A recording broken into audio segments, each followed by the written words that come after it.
All right, there, staying on the same story. I told you earlier that the president has dismissed Mr. Babatunde Irukera, EVC CEO of the Federal Competition and Consumer Protection, Consumer Protection Commission, FCCPC, and Mr. Alexandra Ayola Okoh, Director General CEO of the Bureau of Public Enterprises, BPE. My colleague, State House correspondent Femi Akonde, joins me more to speak around this via phone. Femi, it's been a busy day, I must say. The first Monday, full work day, full work week of the new year, and all of this is playing out. This is new again. EVC of FCCPC and BPE, two strategic agencies of government that has to do with businesses and consumer protection. How does this come to you?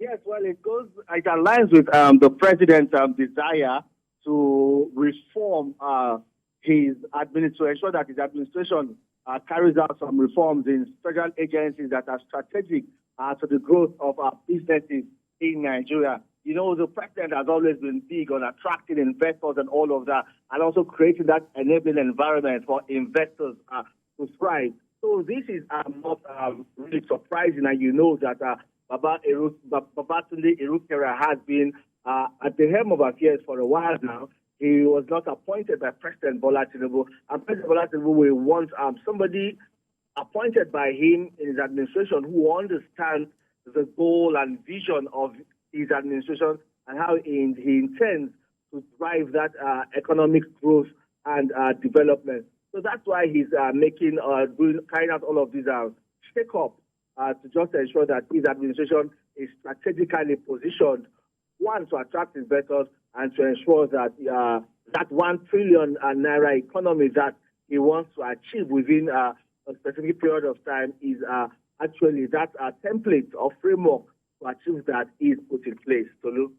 Indeed, I will agree with you. Like for the Bureau of Public Enterprises, we saw what happened when the power sector was privatized. I think it's about more than 10 years ago, and what played out after that. And you know, many has been talking about even some of our refineries need to be privatized. Some government properties need to be, or investments need to be opened for private sector participation. So I think that is also very strategic, as well as the FCCPC, like you mentioned, and attracting investors too. They must know what you are willing to offer and how transparent your all of this will be. But let's look at this generally now and see what it means for the economy itself. You know, there are a lot of challenges facing Nigeria's economy.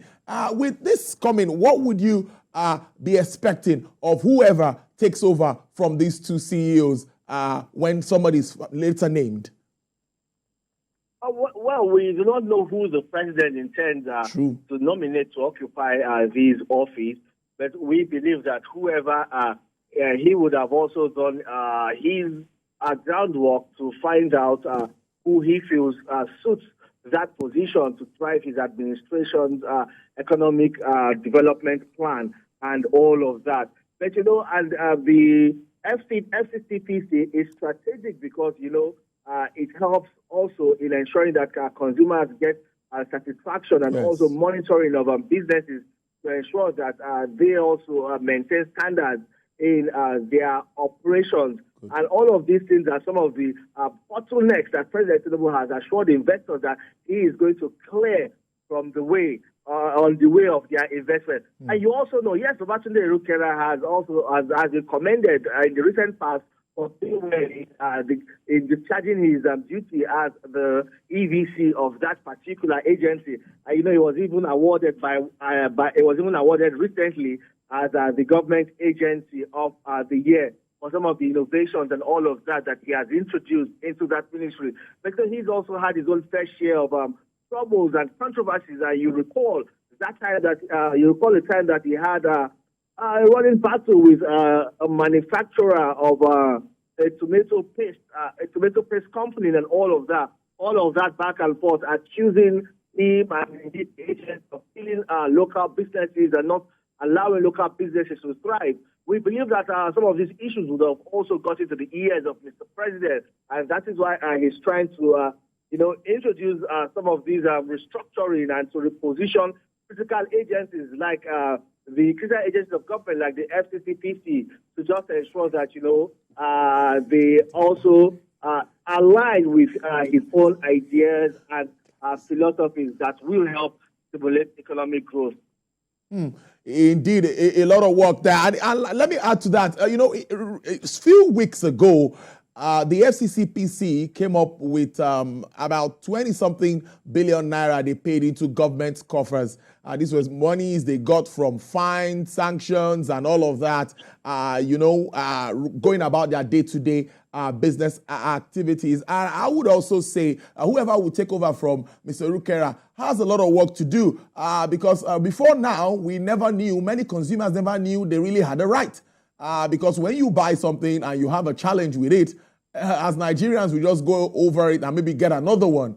But with the FCCPC getting very active, we saw that people were able to, make claims and get their goods and services all sorted. But a lot of work still needs to be done. At least even looking at other agencies, strategic agencies of government across the board. I think President Tinubu is just taking one step after one step at a time, getting to sort out all of these challenges at a time. But personally, I also think that as Nigerians, we have a role to play in supporting government, in addressing these challenges of economic growth and development. Attitudinal change is something that many have talked about, looking away from foreign goods, staying with made in Nigeria goods. There's a lot of work to be done, Femi. I don't know if you are thinking along that line too.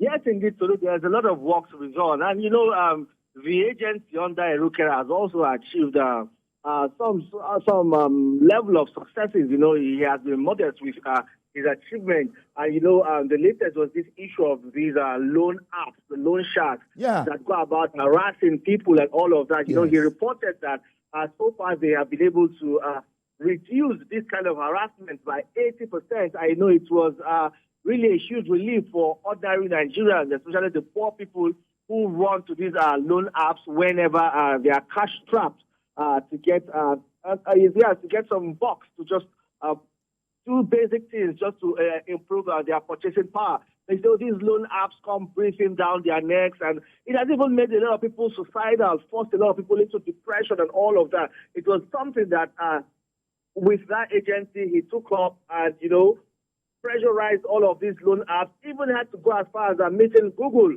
to ask Google to ban a lot of these digital lenders who have been harassing debtors. And so far since that time, they have been able to report an 80% drop in loan app assessment. And he also said that, in 2023, the agency was able to generate about 56 billion naira in 2026, and that also, it also shows the potential that this agency can actually do more. 56 billion naira is not small money in Nigeria's economy. There's a lot of money. There's a lot that money can do. It can build hospitals. It can build even some kilometers of roads. It can fix a lot of things in the country. 56 billion naira is a huge amount of money. And if FCCPC can generate that in 2023, it shows you that, if President Bola Tinubu's reforms and restructuring and all of that goes the way he plans it, much more can be generated and much more can be done through this agency. So look. Indeed, I must tell you, President Tinubu seems to be working his talk because to get Nigeria working again, a lot of strong and tough decisions must be taken. And the president seems to be taking the bull by the horn there. No matter whose ox is gird, is doing what needs to be done. Just like earlier today, we saw what happened with the humanitarian ministry, the minister that is suspended and the former minister that was there. Everyone is ready to account for your deeds. That is what President Tinubu is out for. Accountability, transparency, and that is what we want as Nigerians. Everyone expects this to go on. But like you said, agencies of government, it now shows that they can generate revenue. We can make more money from the non-oil space. So I think we really need the right people on the leadership positions in this agency so that they can drive this move of President Bola Tinubu, and we reduce this focus on borrowing. We keep borrowing as a country, and it worries me. more than 80 trillion naira is what we owe now. If all of these agencies are coming up with billions of naira, we will address some of our challenges internally. Femi, a lot of work for you there at the State House, I can imagine. But we'll be here breaking all the news like we do. That's our job. And we'll keep doing that. It's been a busy day from the sack of Petaheddu to this dismissal of Irukera and the chairman of the Bureau of Public Enterprise. Well, we expect more to come. Exactly. You know, the cabinet is still, the President Bola Tinubu's administration still has a lot more to do, a lot of appointments, a lot of positions to be filled, and a lot of dismissals, reappointments, retirement, and all of that will still happen in the coming days, you know, and this is 2024.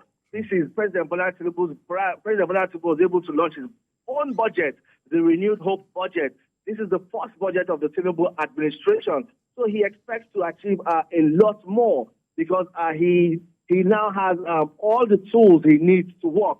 That budget has been passed by the National Assembly, signed by President Bola Tinubu. And so there is a lot of expectations, and President Bola Tinubu indeed understands that. And that's why we are seeing all of these shake-ups, rejigging, and all of that. And some people are even suggesting or saying that, you know, with the suspension of Petaheddu, we do not say she's guilty, but if she is indicted by the investigative committees, there might also be a slight reshuffling of President Bola Tinubu's cabinet, because we expect that, yes, if Petaheddu is eventually shown the way out, that is, if she is indicted and shown the way out, someone else will be nominated, and then that nomination will be sent to the National Assembly for screening and confirmation to replace that vacuum left by Petaheddu. Of course, that's not for Cross River State, because she's from Cross River State, and all states of the Federation, 36 states of the Federation, including the FCT, must have representation in the federal cabinet according to the Constitution of the Federal Republic. So we expect that to happen, and President Bola Tinubu might just do a slight rejig of his cabinet, because he has also told his ministers to denounce all sense of entitlement and to be ready to take up any assignment or appointment or task assigned to them at any time. All right, that's our time. My colleague there, State House correspondent Femi Akonde, live for us from Abuja. Femi, we'll keep a tab on you. A press release might still come up before 10 p.m. news. We will be here to break it. Waiting to see what that jury has got for us today.